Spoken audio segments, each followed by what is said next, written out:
ร้องไปที่ IOT ไอ้เรื่องนี้ร้องก็ร้องไปผมก็ทำในแผ่นดินไทยผ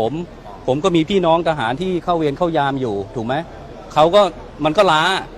ผมก็ช่วยให้พี่น้องทหารเนี่ยตื่นใช่ไหมแล้วทำไมไม่เห็นจะต้องเดือดร้อนเลยก็มันทำในบ้านผมแผ่นดินผมอยากจะฟ้องเลยฟ้องไปผมไม่มายไม่แคร์นะเรื่องนี้ตอนนี้กำลังใจของทุกคนเป็นยังไงบ้างดีเอาจริงพี่น้องทหารคือพร้อมเอางี้ดีกว่าพร้อม